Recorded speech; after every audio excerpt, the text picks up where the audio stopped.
seems like it's like almost like a trend. Like you get a lot of hate from your own city, and that should be the people that's really trying to put you on the map. They know everything about you. They know your vulnerabilities. They know where you came from. I knew that nigga when he was right in first grade. But do you know him now? Yeah, exactly. That nigga lame, man. Yeah, he used to sing on the choir. But I always wonder, like, how do people, increase that hate? I know it's envy. It's a human feeling. Jealousy is a human feeling. Rage, wrath, it's human. Cain and Abel.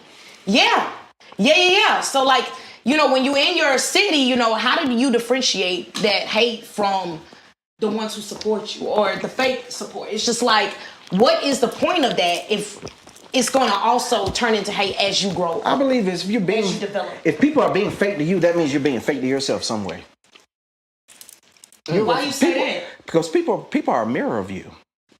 When you go out to the world, this is just nothing but the But Matrix. you can't control other people. You can't. That's the beautiful part about it. Okay. You're not supposed to. He's saying that the world is a mirrored reflection of who you are and how you think. Yeah. He's saying really there's some is. holes in you somewhere, and they see it, and they ain't taking you as serious, man. And those are the things that get reflected to you the most. Those are things you need to operate on and work on. So if you got people in your life that's treating you a certain way or acting a certain way, you need to go look in the mirror and see why. Have you ever thought, though? That's a good point. I would agree when it comes to the dating, like like on the dating scene. I think in general.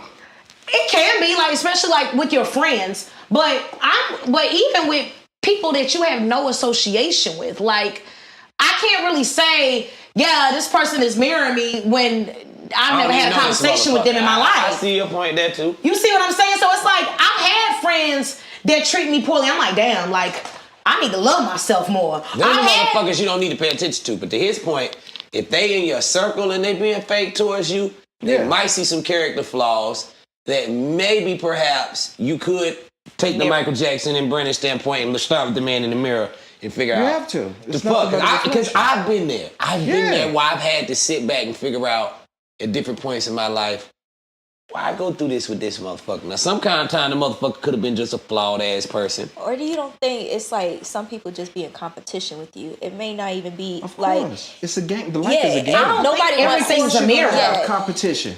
Of course you are. Yeah. But that's where it's a difference between being in competition and being like a Steph Curry or a LeBron James or a Michael Jordan.